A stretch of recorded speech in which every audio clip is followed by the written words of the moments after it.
الشيخ محمد بن عبد الوهاب ابن سليمان التميمي. بسم الله الرحمن الرحيم.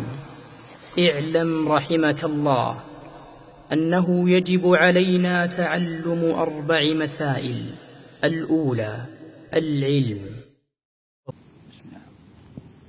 جس طرح سے خوف اللہ کی عبادت ہے، ایسے رجا بھی اللہ تعالیٰ کی ایک اہم عبادت ہے. اس میں بھی کسی کو شریک کرنا شرک اور کفر ہے. رجا کا مطلب ہوتا ہے کسی سے اپنے فائدے کی امید رکھنا کہ اس سے ہمیں یہ فائدہ. لیکن خوف کی طرح یہ بھی یاد رکھیں، ایک امید تو یہ ہے کہ آپ کسی سے امید رکھتے کہ نیک انسان ہے، ہماری کچھ مدد کر دے گا یا اچھا ہمارے ساتھ بھلائی کرے گا، ایک تجربے کی بنا پر کہتے ہیں. لیکن آپ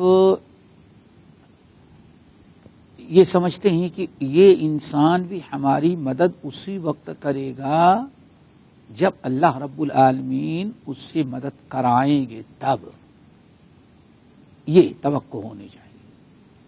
تو اگر انسان کسی سے امید رکھتا ہے کہ نہیں بذات خود یہ ہمیں فائدہ پہنچائے گا، ہمارا کام کر دے گا، ہمارے بگڑی بنا دے گا، تو یہ تو شرک ہے. کیونکہ نقصان اور فائدے کا مالک صرف اللہ وحدہ لا شریک، لا یملکون لکم ضرا ولا نفعا. اللہ کے علاوہ کوئی نقصان اور فائدے کا اختیار نہیں رکھتا. اللہ رب العالمین کے متعلق یہ آپ توقع رکھیں کہ چاہے دنیا ہمیں نقصان پہنچائے یا نہ پہنچائے، لیکن اللہ رب العالمین ہمیں نقصان اور فائدہ پہنچانے پر قدرت رکھتا ہے. یہ انسان کو چاہیے رجا، کسی سے اچھی امید اور توقع رکھنا، کسی کی سے خیر کی امید رکھنا، اس نیت سے کہ اللہ رب العالمین ہو سکتا ہے اس کو وسیلہ اور ذریعہ بنا دے، اس میں تو کوئی حرج نہیں ہے.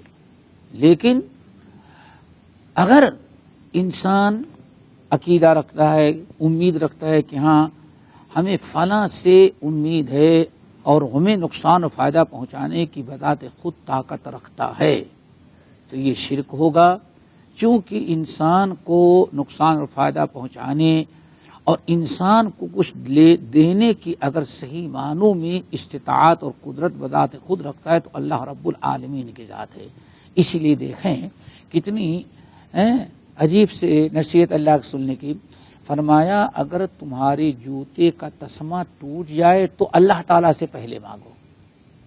تمہارے گھر میں نمک کی ضرورت ہے تو پہلے اللہ تعالیٰ سے مانگو. کیوں؟ آپ اللہ تعالیٰ سے پہلے مانگیں گے، پھر اس کے بعد آپ کسی سے آپ جا کر کے سوال کریں گے. کیونکہ اللہ رب العالمین جس سے آپ سوال کر رہے ہیں اس کا دل اللہ رب العالمین کے ہاتھ میں ہے. آپ جائیں گے تو چونکہ آپ اللہ سے مانگے ہیں، اللہ اتر کے تو نہیں دے گا، کسی سے دلوا دے گا آپ کو. تو آپ جائیں گے کسی پڑوس میں یا کسی اور سے نمک مانگنے کے لیے، تو اللہ تعالیٰ اس کے دل میں دینے کی، آپ کے ہیلپ پر مدد کرنے کی توفیق دے دے گا اور اس کے جذبہ پیدا کر دے گا، وہ دے گا. تو اسی لیے اللہ کے سن فرمایا دیکھو تمہارے گھر میں نمک نہ ہو تو پہلے اللہ تعالیٰ ہی سے مانگو. اگر تمہارے جوتے کا تسمہ ٹوٹ جائے تو اللہ رب العالمین ہی سے مانگو. کیوں؟ اللہ رب العالمین ہی اس کا انتظام کرنے والا ہے. اسی لیے رجا کا مطلب آپ نے سمجھ لیا. تو اب آئیں قرآن پاک کی آیت، سورۃ الکہف کی آیت. اللہ تعالیٰ فرماتے ہیں فمن کان یرجو لقاء ربہ فلیعمل عملا صالحا ولا یشرک بعبادۃ ربہ احدا. فمن کان یرجو لقاء ربہ، جو شخص تم میں سے جو شخص اپنے رب سے ملاقات کی امید رکھتا ہے، رجا رکھتا ہے. کیا؟ یہ چاہتا ہے کہ جب قیامت کے دن رب سے ملیں، موت کے بعد جب رب سے ملیں تو ہمارا رب ہم سے خوش ہو، ہمارا رب ہم سے راضی ہو، ہمارا رب ہمارے اوپر مہربانی کرے، ہمارا رب ہماری مغفرت کرے، ہمارے نیک اعمال کو قبول کرے. یہ آپ اگر کوئی شخص امید رکھتا ہے تو اللہ فرماتے ہیں فَلْيَعْمَلْ عَمَلًا صَالِحًا، اچھا عمل کریں اور اپنے رب کی عبادت میں کسی کو بھی شریک نہ کریں. دیکھیں یہاں رجا اور امید کی بات ہو رہی ہے. اللہ نے فرمایا اپنے رب سے امید رکھو اور اپنے رب کی عبادت میں کسی کو شریک نہ کرو. امید کو، رجا کو یہاں اللہ رب العالمین نے عبادت قرار دیا ہے. اسی طرح سے توکل، بھروسہ کرنا، یہ بھی اللہ رب العالمین کی ایک بہترین قسم کی عبادت ہے. توکل یعنی کسی کے اوپر بھروسہ کرنا نہیں، یہ ہمارا کام کر دے گا، اس کے اندر یہ استطاعت ہے. اصل میں اصل توکل جو ہونا چاہیے اللہ رب العالمین کی ذات پر، کہ اللہ رب العالمین کی ذات پر توکل کریں. اللہ رب العالمین آپ کے تمام مشکلات کو حل کرنے کی طاقت رکھتا ہے. اسی لیے توکل کو عبادت قرار دیا، چونکہ توکل کے ذریعے انسان کا ربط اللہ رب العالمین سے بہت ہی زیادہ مضبوط ہوتا ہے. انسان جس پر بھروسہ کرتا اسی سے چمٹا رہتا ہے، جس سے توکل، جس سے بھروسہ کرتا اس سے جڑا رہتا ہے، اس کی 10 باتیں بھی سنتا ہے. انسان جب اللہ رب العالمین پر توکل کرے گا تو انسان اللہ رب العالمین سے جڑا رہے گا. اسی لیے اللہ رب العالمین نے فرمایا وَعَلَى اللَّهِ فَتَوَكَّلُوا إِن كُنتُم مُؤْمِنِينَ، ایمان والو اللہ ہی کی ذات پر توکل کرو اگر تم ایمان والے ہو. دیکھیں یہاں ایمان کی شرط قرار دی گئی توکل علی اللہ. اللہ کے علاوہ کسی اور پر توکل کرنا یہ ایمان کے منافی ہے.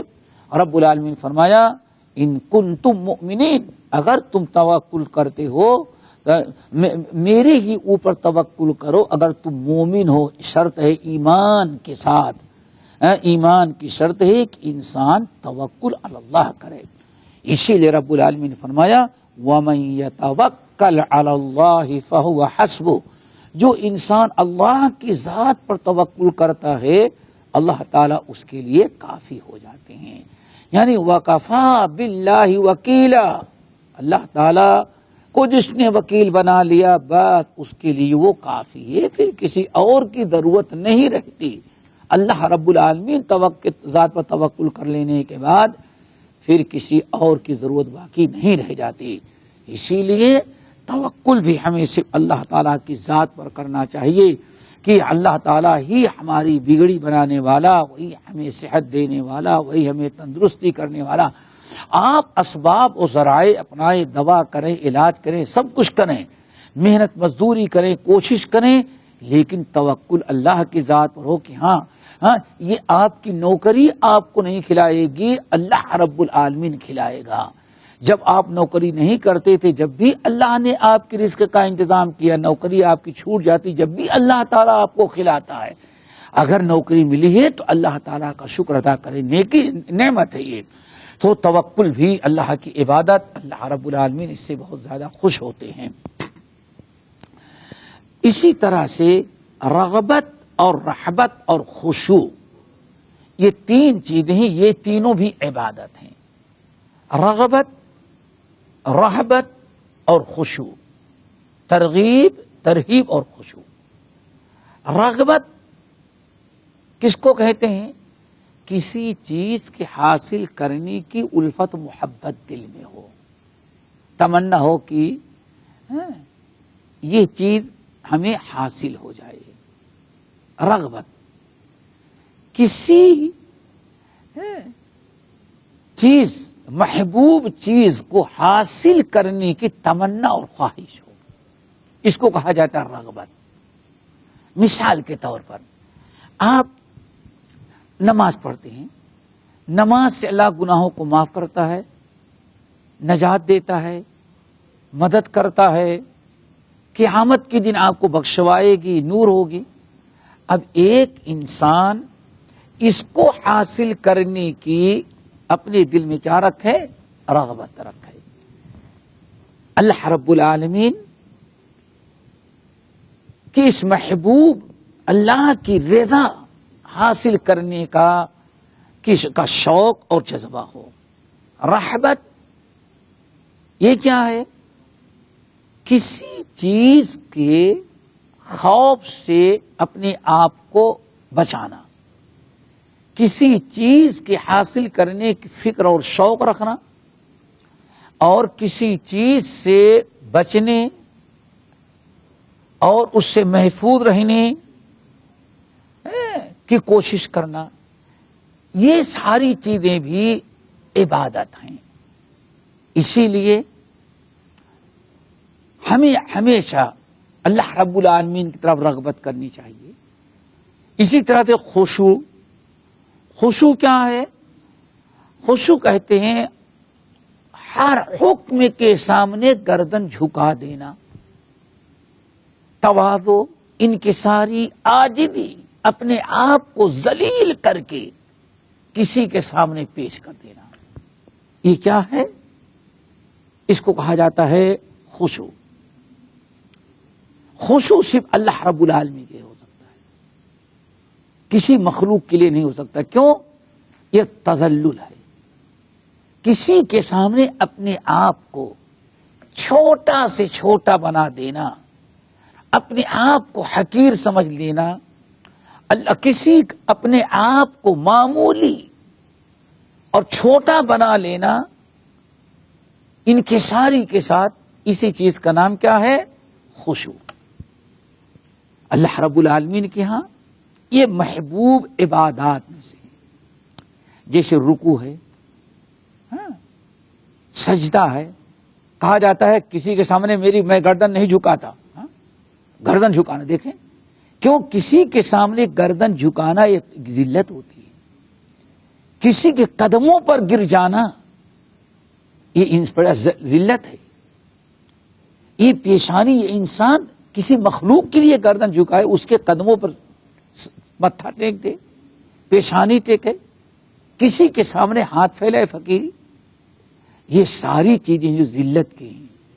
اسی لیے رغبت، رہبت، خشوع، خضوع، یہ ساری چیزیں بھی صرف اللہ رب العالمین کے لیے ہونی چاہیے۔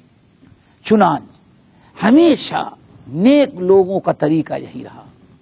سورۃ الانبیاء کی آیت نمبر 90، اللہ رب العالمین اپنے نیک بندوں، انبیاء، ان کے گھر والے، ان کے اہل ویال کی خوبی کیا بیان کی؟ یسارعون فی الخیرات، ہمیشہ نیک عمل کرنے میں وہ دوڑ دھوپ کرتے رہتے ہیں، کوششیں کرتے رہتے تھے۔ وَيَدْعُونَنَا رَغَبًا وَرَهَبًا، اور ہم سے مانگتے ہیں تو ڈرتے ہوئے بھی اور رغبت کے ساتھ بھی۔ دیکھیں، رغبت اور رہبت کے ساتھ اللہ رب العالمین فرماتے ہیں میرے نیک بندے ہم سے مانگتے ہیں تو اکڑ کے نہیں مانگتے، جتنا مسکین بن سکتے ہیں، جتنا اپنے آپ کو چھوٹا بنا سکتے ہیں، جتنا وہ اپنے آپ کو ذلیل کر سکتے ہیں، رب کے سامنے پیشانی بھی ٹیک دیتے ہیں، ہاتھ بھی پھیلاتے ہیں، روتے بھی ہیں، گڑ گڑاتے بھی ہیں، جتنی عاجزی ہو سکتی ہے اتنا وہ کرتے ہیں۔ یہی ہے خشوع، خضوع، یہی ہے رغبت اور رہبت۔ رب العالمین فرمایا وَكَانُوا لَنَا خَاشِعِينَ، اور یہ ہمارے لیے ہی خشوع کرنے والے تھے۔ غیر اللہ کے لیے خشوع نہیں کرنا چاہیے، اس کی دلیل سورۃ البقرہ کے اندر رب العالمین فرمایا فَلَا تَخْشَوْهُمْ وَاخْشَوْنِي، میرے بندو ان کے سامنے خوف و خشیت نہ کرو، میرے سامنے کرو۔ دیکھیں اللہ رب العالمین انکار، کسی کے سامنے خشوع خضوع نہ کرو، کسی کے سامنے خوف و خشیت نہ کرو، میرے ساتھ کرو، خشوع و خضوع میرے سامنے کرو، میں لینے اور دینے والا ہوں۔ اسی طرح سے خشوع اور خشوع کا کئی جگہ پر اللہ رب العالمین نے اس کو تذکرہ کیا اور واضح کیا کہ یہ بھی اللہ رب العالمین کی محبوب عبادات میں سے۔ انابت اللہ بھی اللہ رب العالمین کے ہاں ایک بہترین زبردست عبادت ہے۔ انابت اللہ، اللہ رب العالمین کی طرف انابت کرنا، یہ اللہ رب العالمین کی عظیم ترین عبادت میں سے ہے۔ انابت کس کو کہتے ہیں؟ اللہ تعالی کی طرف، اللہ رب العالمین کی طرف رجوع کرنا، اللہ کی اطاعت اور فرما برداری کرنا۔ کیسے؟ برائیوں سے بچ کر کے اور نیکیاں کر کے اللہ رب العالمین کی طرف رجوع کرنا۔ ایک طرف اگر کوئی آپ نے کوئی اچھا کام کیا، اللہ رب العالمین کے سامنے کریں، اللہ رب العالمین سے مانگیں، اللہ رب العالمین سے امید رکھیں، اور اگر کوئی انسان سے غلطی بھی ہو گئی ہے تو اللہ تعالیٰ کی طرف رجوع کریں، اس کو کہا جاتا ہے انابت۔ تو یہ ساری چیزیں جو ہیں اللہ تعالیٰ کی مختلف عبادات ہیں، یہ صرف اللہ کے لیے ہوں گی، ان کے علاوہ کسی اور کے لیے کرنا جائز نہیں ہے۔